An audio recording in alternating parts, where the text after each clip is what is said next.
When is enough enough? When do you draw the line? When do you stop? As long as the money's coming in, never, I guess. Apparently, never. Let's talk about just exhaustion of when something is repeated over and over and over again. And also, how do you change it? It's not that hard. Obviously, I let off the video with the easy example, and that's the yearly sports games, because there's nothing to change. All you have to do is just sort of polish a few things, update the rosters, and then change that number. There we go. While we're at it, let's change this number too. Money. When we talk about what it is that you have to do when you take something that has been repeated over and over and over and over, they're still going. And how you switch it up, or at least how you make it a little bit more fresh. Give it some new life, even if it ultimately is the same thing with a fresh coat of paint. Hey, that's a nice coat of paint. Ooh, what is that, bear? Recently I did something I'm not too proud to admit, and that's donating to the devil. You see, Pokemon Legends ZA, if you ask me, is the bottom of the barrel of what are you willing to do to change up that? You know, the thing that has been pretty much identical since the very first installment. God, is it terrible. So let's think about how a new Pokemon game normally goes. You pretty much just have 3 main requirements. It has to be a new region, it has to feature new Pokemon, and it has to involve a new story and characters. So that's all you have to do. It can play exactly the same as all the ones beforehand, maybe throw in a gimmick here or there, but just those 3 things. Are you really gonna argue that ZA does any of the 3? Pokemon works best when you are alone and you're exploring.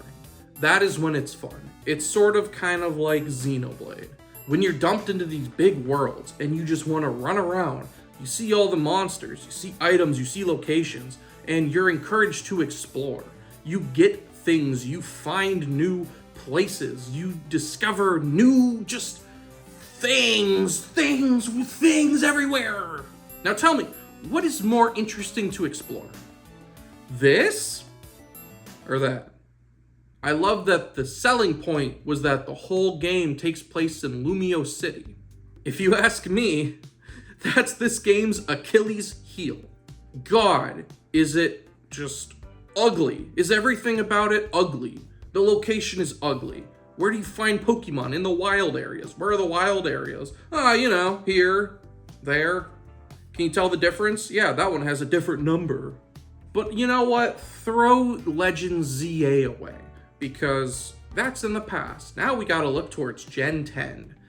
Gen 10, that's right. And here we go again with the same copy print process. New region, new Pokemon, new characters and story. There you go. Have fun. See you in a couple years, kids. So then why do people still buy it? Essentially, it just doesn't matter. You can put whatever you want in the actual contents of the game. It has the name, that's why people buy it. And that's why, again, ZA is as low as you can go with, what do you explore? One city. Okay, what about the characters? They're there. How about the story? There's a story. Shifting away from that piece of shit, let's talk about Mario. I love Mario. He would never, ever take advantage of me. Really think about it. What was stopping them from making another new Super Mario Bros. Game? There are 5. Like, ultimately there are 5. 6 if you want to count U Deluxe. But why not just keep going? Because they shot themselves in the foot and they made Mario Maker, which is essentially them saying, fuck it, you make the fucking levels if you think you're so creative. We are. I am. I made a good level. Look at this one.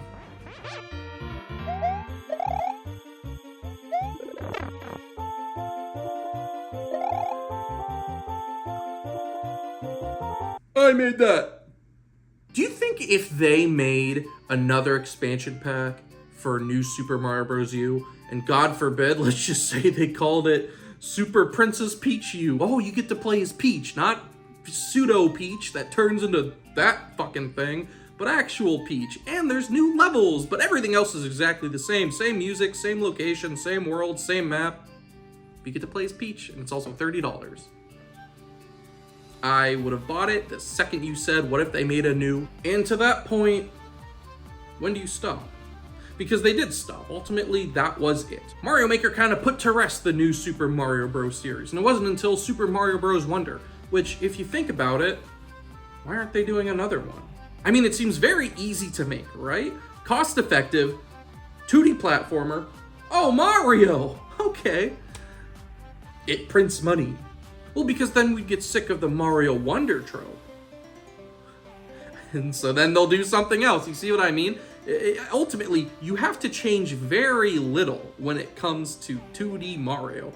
As long as he goes left to right and he jumps on the flagpole. Oh wait, he doesn't even jump on a flagpole in this one, but hell, you know what? That can be arranged. Obviously, the correct answer is burnout. Because once you have something repeated, you're gonna see the number steadily go down, down, down, down, down. So then what if you stop repeating and you do something different? Breath of the Wild, anybody? I mean, ultimately, think of it like this. They built this entire world of Breath of the Wild, and they gave it 2 expansion passes. Okay, that's cool. Then they made a sequel to that. So for some reason, that one didn't have DLC. But guess what? What if they made a 3rd game in the same Hyrule? You'd probably say, fuck this game and fuck this world and fuck everything about it. Leave it alone. But then guess what? You go back to the same format that Skyward Sword just utterly obliterated, not in a good way, and you'll probably get fanfare and cheer. Because as soon as you kind of put something to bed, and you wake up and give it a big old stretch and say, okay, everyone, I'm back. Oh, wow, great. This is terrible. So how long should you wait? I mean, think about Metroid Prime 4, right? We've had to wait forever from Metroid Prime 3 to 4. Because, you know, there was nothing in between. I mean, ultimately, if you are a Metroid fan, yeah, there really was nothing in between. Fuck that, fuck that. You're cool. So then what if this does become another, like, routine series? Let's say in the next 3-4 years we get Metroid Prime 5. You know what? I don't think many people will care as much. I mean, goodness. Look at Fire Emblem. You either love Fire Emblem, or you never want to hear those 2 fucking words next to each other in that order. Goodness. You can blame that guy. But really think about it. Fire Emblem has had nothing but representation. There is never a time where you're like, God, when are they gonna make the next one? Oh, it just came out. But then again, I would also say it works, because the same people who like the series are gonna buy it. The people who are sick of it, what, you think waiting an extra year or 2, they're gonna come around? No, if anything, they can wait the extra year or 2. If they are sick of Fire Emblem, then just, you know, pass on the game when it comes out, and then when you do have that urge to play it, go ahead, pick it up. I'm guilty of this whenever we talk about how much, oh God, we got nothing but 2D Mario for the longest time. Yeah, but it was also your choice to play them. And that brings us right back to where we started, with the yearly sport game releases. Because you see, ultimately, you don't have to buy it every single year. You just have to buy it whenever you feel like you want to see what's changed. Because, hey, if the last Madden game you played wasn't Madden 25, but rather Madden 20, then yeah, I'm sure there's a great deal of content that you're gonna rediscover. And it'll feel a lot more fresh because you didn't experience these tiny little nuanced changes. Instead, you're gonna go into it like, oh wow, this still feels like Madden. Exactly. Wow, what the fuck did they even change?